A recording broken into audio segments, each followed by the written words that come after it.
Shot tonight at 11:30.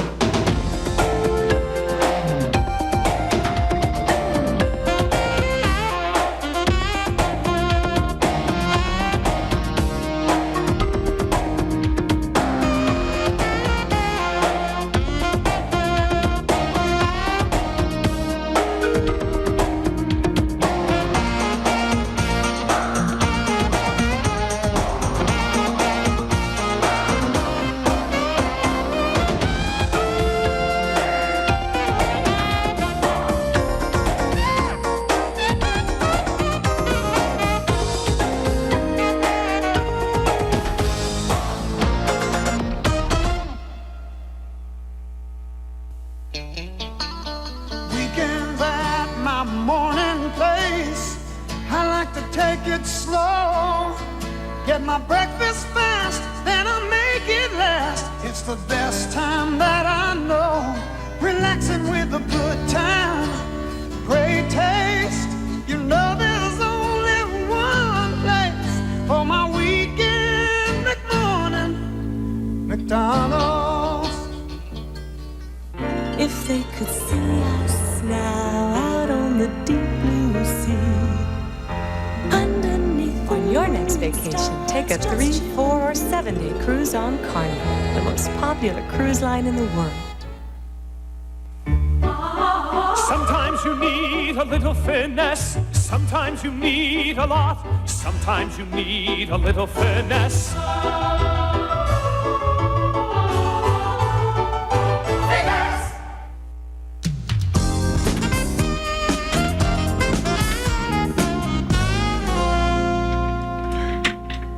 Good afternoon, Chicago. This is the Meg Robbins Show, and it's time to get it off your chest. Our first caller is Bob. He has a problem with the opposite sex. Don't we all? Yes, Bob.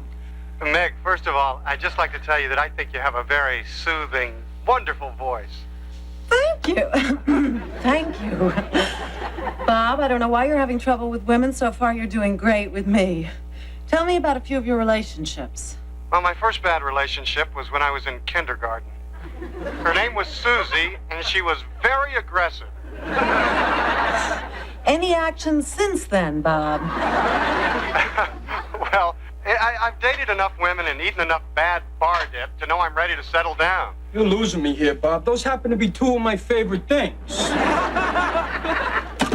Meg Robbins Show. Her personal assistant, Walter Flannigan here. Name, age, and dysfunction, please. I just don't understand it. I mean, I'm a good guy, and I can't find a relationship. You know, I want to fall in love. Bob, my grandmother used to say, love is like an old pair of shoes. They don't go with anything, but they're comfortable for shopping. Your grandmother sounds like a lot of fun. Is she free Saturday night? Bob, you sound like a great guy. And I know dating can be frustrating. I mean, how many times can you tell a person that you're usually a little thinner and a lot more fun? But trust me, you've just got to open up, take chances, and if you want it to, it will happen. So, tomorrow's a big day. You got any birthday plans? I've got a great plan. I'm going to do all my favorite things. I'm going to rent Mildred Pierce on video. I'm going to buy a huge bag of bagel dogs. And I'm going to slather my face in an oatmeal and avocado beauty mask. I can't wait. You are taking this harder than I thought. Hi, Meg. Hi, Frank. Hi, Walter. I saw what you're wearing, Walter. If you were the interior of a car. Maggie, I could use some professional advice. The theme of my show tonight is suing the elderly. Don't be afraid to suck it to them. Now, for some reason, a lot of my wimpy listeners feel guilty about fleecing wrinkled old people in court. How can they overcome it? Well, they shouldn't feel guilty about that, Frank. They should feel guilty about listening to your show. Meg, a good friend of mine is in trouble. Shoot. She's having another birthday, and she's very bummed out about it, but she refuses to talk. Do you know who that friend is? Rose Kennedy? You're making it really difficult for me. I know this birthday is really getting to you. Don't be ridiculous. It's not. Tomorrow I turn 35. I don't have a husband. I don't have any children. I don't even have a date. And I'm probably going to die old and alone in a trailer park. I'm really very very happy. With Sparkle Up toothpaste, life can be a dream, sweetheart. Oh, really? Well, that's my brand. So, where is my extremely handsome man?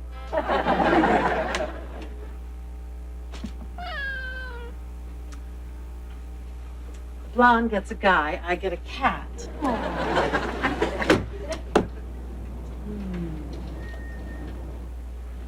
I gotta tell you something right up front. I'm turning 35, so you can't stay.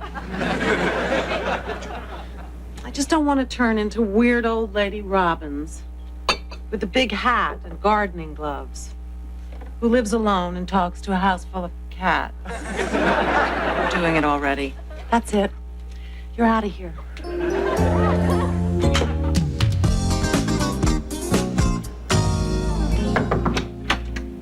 It's me! Happy birthday. Hi, Steph. Oh, guacamole? Face mask. Whoa! Oh, that's from Little Molly. She would have come over herself, but she's busy coloring my wedding album. You don't mind her doing that? No, I encouraged it. I gave her a felt tip and said, "Here, honey, take a crack at Daddy." So, how's the birthday going so far? Great. No sale. I know you, Meg. Do you realize that I have been single since 1954? So, I've been pregnant since 1954. Oh, Meg, come on. Your life is great. How is it great? Remind me. Okay, if we compare it with my life, maybe it'll help. Let's start with my job. I don't have one. See your point. I love my job. Plus, I have a job. Well, now we're getting somewhere. I have 3 kids who don't understand that milk goes bad in my lingerie drawer. And an ex-husband who started dating on our honeymoon. And I have nobody. There are so many things in this apartment that need a man's attention. And I'm one of them. Listen, Meg, if that's what you really think you need, then my advice to you is open up, take some chances, and it will happen. Unusually sage advice. All I know is you can't sit around this apartment and expect Mr. Wonderful to knock on that door. Well, maybe I can. Hello, Mom. Oh, happy birthday to my little girl. Oh, Mom, I'm not your little girl anymore. I've got crow's feet. Oh, please, dear. When you get to my age, you'll have the crow's entire body. Oh, hello, Stephanie. Hi. Oh, I remember the morning I gave birth to you like it was yesterday. The labor pains were hellish, and I'm only just now getting my figure back. Oh. So, are we having a very, very happy, special day today? What's wrong with my little peanut? Mom. Peanut. All right, you win. I'm upset because I don't have a man in my life. There, I said it. Boy, does that sound stupid. It does not sound stupid at all. Now, I want to give you some advice, dear. Take chances. And if you wanted to, it will happen. Betty? Betty, you forgot open up. Oh, did I? Well, I was driving through a tunnel when I was listening to the show. I knew I missed something.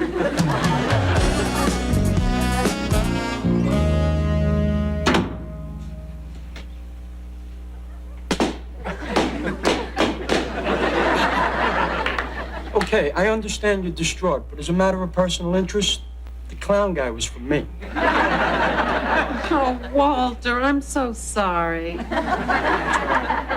Oh, by the way, there's a stack of messages here from Bob. Age 35, women problems, yesterday's show.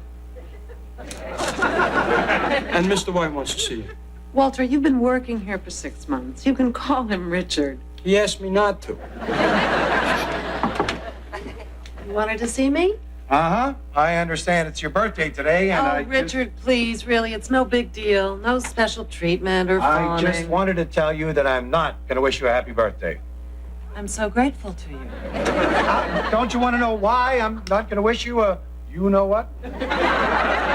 Why? Meg, after all my years in broadcast management, I've come to the conclusion that I'm successful for two reasons. One, no shorts or flip-flops in the office. And two, I never, ever become personally involved with an employee. Richard, I thought you made it a rule never to become personally involved with anyone. Exactly. No.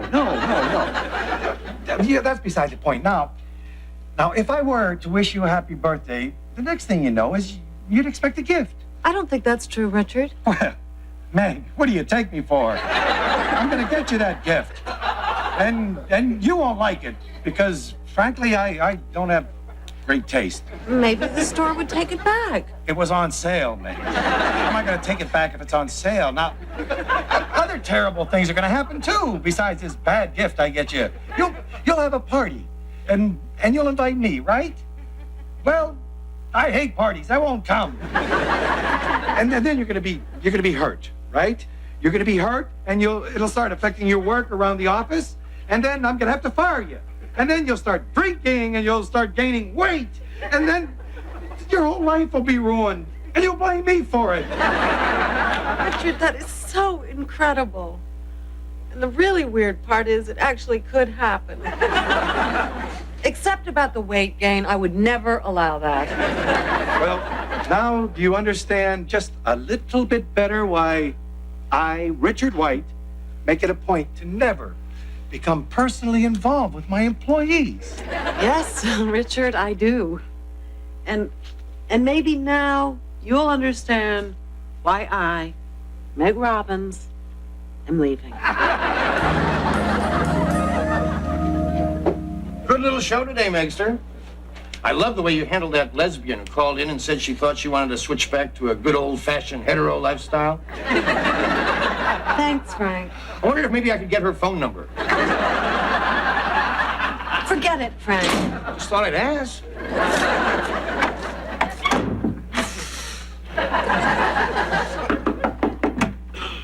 Go away, Frank. Whatever your feelings are about this Frank character, I hope you'll put them aside because I'm not him. No, you are definitely not Frank. They told me I'd find the incredible Meg Robbins here. Well, actually, I'm not all that incredible. But okay, if you insist. I'm Meg Robbins. And you are? Let me guess. Bob, 35, women problems, yesterday's show. This is my assistant, Walter Flannigan. I just wanted to thank you for your great advice yesterday. I think I finally met the woman for me. Well, that's good. I'm always happy to hear a success story. She's beautiful. She's smart. She understands me. And she's standing right in front of me.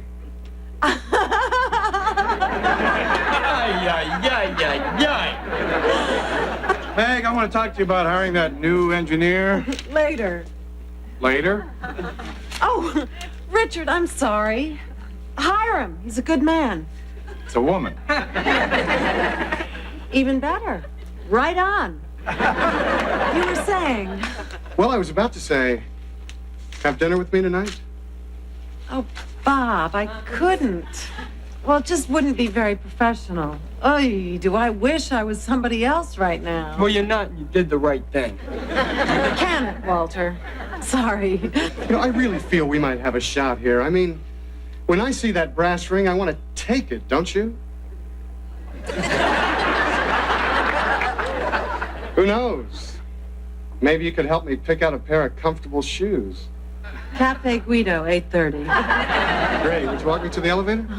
Okay.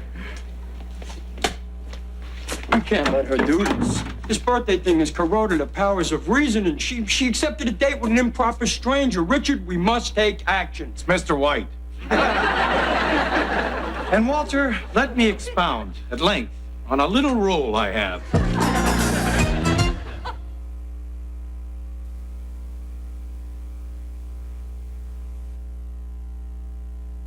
Mama keeps white, oh so bright and dandy. Mama keeps pink, pink like cotton candy. Mama keeps blue, blue like a sailor suit. Mama's got the magic of Clorox too. What happens when you add Clorox bleach to soft scrub cleanser? Ooh, the label turns green. And stains come clean. Get soft scrub with the stain-fighting power of bleach. Ruffles. Ruffles have ridges. Oh, try this. Ranch? Ruffles have ranch? You can't say it, can you? You all right? Ruffles have ranch ridges. Or ranch ruffles really have ridges. Ranch ruffles really have ridges. Someday maybe they'll have a Roquefort ridges. I think you've lost it. Rutabaga. Try new ranch-flavored Ruffles potato chips. The taste will get you talking. Rock candy ruffles. That's what I would like. Rock candy Ruffles have ridges. Me and the girls are gonna have like some kind of awesome day. I got Kentucky Fried Chicken's new summer fun pack. 10 pieces of original recipe chicken made with 11 herbs and spices, large mashed potatoes and gravy, lots of coleslaw, and 4 buttermilk biscuits, all at a cool low price. After we eat, I'm gonna kick back, catch a few rays. And some waves. Kentucky Fried Chicken today. Saturday, save the world from an instant aging serum. Look! What have you done? Mission Impossible, then. 50 years in prison. Lindsay Wagner, Carol O'Connor, and Emmy Award winner John Larroquette, based on a true story. Convicted, Saturday. Can I take your order, please? Oh, yes, I'll have Oh, the... please, allow me. Porto la bella donna la piotto o l'itacino? Sì, grazie. Prego.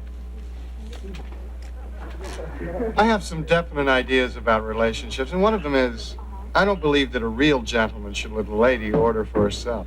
Does that mean I'm gonna have to hire a real gentleman to go around to places like the taco barn with me? You're funny. Meg, what a shock running. You can imagine how I feel. I told you he was a suspicious-looking character. Was I right? Oh, he's too good looking. I hate guys like that. Actually, guys like that have always hated me.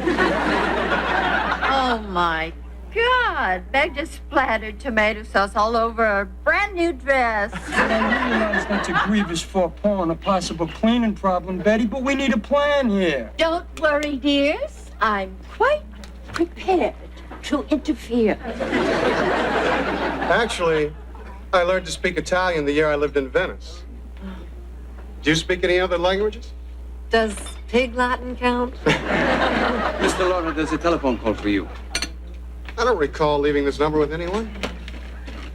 And I don't recall telling my dinner plans to the whole North Side. What are you doing here? You're asking us? Oh, it's us who should be asking you. How could you, Meg? How could I what? Well, how could you accept a date with an extremely handsome man that you don't even know? I happen to be taking my own good advice. I met an extremely handsome man who happens to think I'm incredible. Doesn't that make you just a little bit suspicious? Thank you, Walter. Now, you guys are ruining my evening. Get out of here. Sorry, we can't do that. I read in the Inquirer about an unsuspecting woman much like yourself who accepted a date with a man she met in a mall and was never heard from again. That's true. Meg, your life could be on the line. I read that same story. Elizabeth Taylor was on the cover. Precisely, but then she so often is. All right. I get your point. Plus, I happen to be a psychologist who knows how to read people. Bob is wonderful. So now, I think to both of you and my mother. Where is my mother?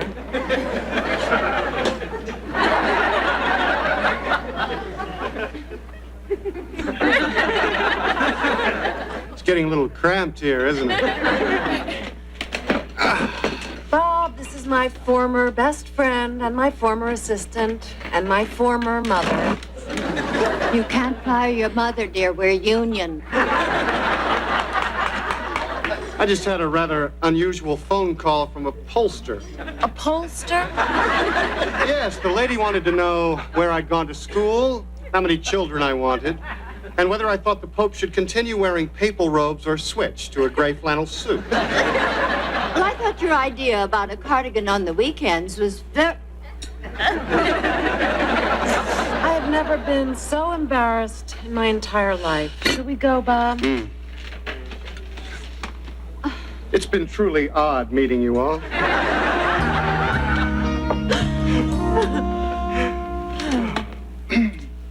You don't have any roommates, do you? Like a marching band of the Chicago Cubs? I'd just like to know if I'm going to be meeting a lot more people this evening.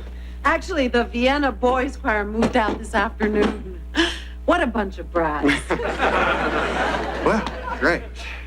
I don't know where to begin to apologize to you for what happened this evening. Do they always act that way? They're weird. Well, they just thought that because I agreed to go out with you and I didn't know you, you might turn out to be some sort of scary guy. That's rather overprotective. If we go out on another date, will they be following us again? No, I promise. They all have lives of their own. Sort of. Except my mother. Your mother is a nut. Yeah, she is a character. No, I don't mean a character, I mean a nut. I've always said it isn't a good idea to talk about a person's mother on the first date. And I've always said it isn't a good idea to bring your mother on a first date. Bob, could we change the subject? Okay, we won't talk about your mother. We'll talk about that Walter guy. He looks like a biker. Well, Walter is a man in transition. He was a biker. You hired a biker to work for you? What's wrong with that? I don't like bikers. Bob, is there anyone you do like? I like you. And I'd like to continue seeing you. And, well, that just won't be possible if you turn out to be the type of woman who carries around a lot of baggage, like family and friends that I can't relate to. Baggage? You know, Bob, when you called the show yesterday, I was so happy to hear from you. And I've been mulling over your problem with women. And it occurs to me that maybe you're not considering the fact that when you meet a new person, they're bound to have a history that includes family and friends. Well, once she meets me, why does she need them? I see you've got Mildred Pierce here, one of the worst pieces Oh, let's leave Mildred out of this. What did I say? I'm just sharing my feelings. Bob, let me share some feelings with you. 24 hours ago, I was convinced that my life was incomplete because I didn't have a man in it. Well, I'm not surprised. You're very hard to get along with. Well, now there is a man in my living room, actually, and he's really annoying me. Normally, I am a big believer in people working out their differences, but not in this case. Hold it, hold it, hold it. Does this mean we're not having sex tonight?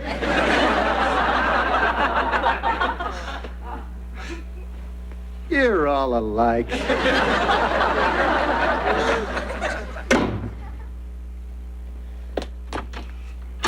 And get some therapy.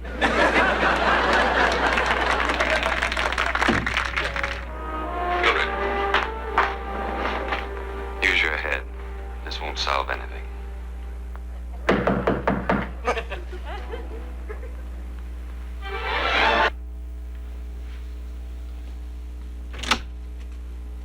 I'll come straight to the point. I've been elected chairman of the apology committee and... Oh, Meg, you didn't. Not on your first date. No, Mother, I didn't. He's not here. He did turn out to be a creep after all. Boy, can I not read people. Mom, how did you know that Dad was the guy for you? Well, I had two very serious beaus who were chasing me before I met your dad. But with both of them, there was something missing. Bagel dog? No, it wasn't that.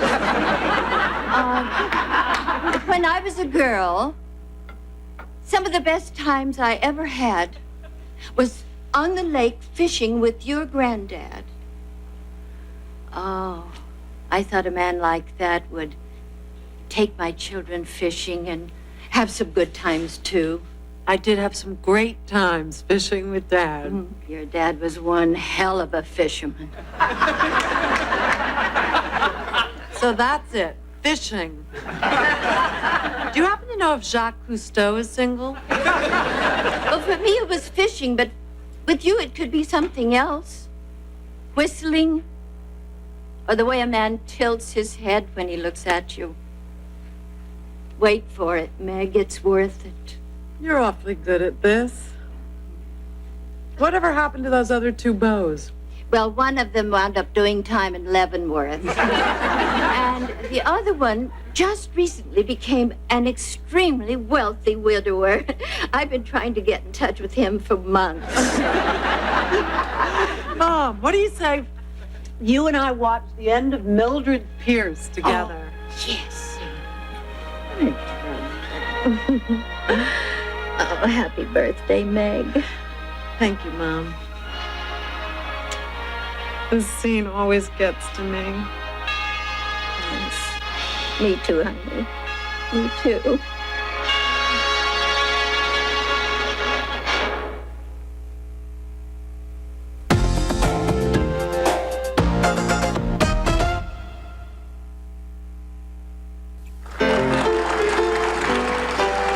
Sometimes things that look alike are really very different. Both little mousies have cheese sandwiches, but Jan's tastes much better because it's got Kraft singles made from 5 ounces of milk per slice. Fred's sandwich has imitation slices. They're made from mostly oil and water. So remember, just because things look alike doesn't mean they are. Kraft singles. Milk makes them better. Hey, Josh! Of all the days to run away. Poor Josh. It's so hot. It's so hot that the ocean's drying up. Can't take it. Gonna be even hotter tomorrow. Looks so good, I just gotta have it. Can't beat it. I guess we'll have to rent out his room. Can't beat the feeling. Next, illegal drugs, dangerous explosives, allegedly mixed with your Federal Express deliveries. Tom Jarrow with a shocking investigation on 2020 Next.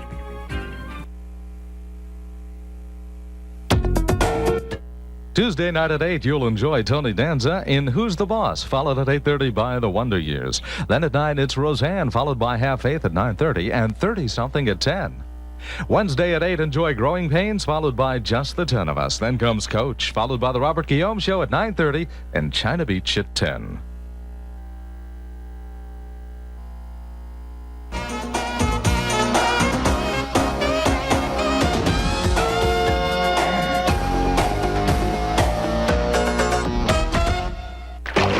Splish splash, I was taking a bath.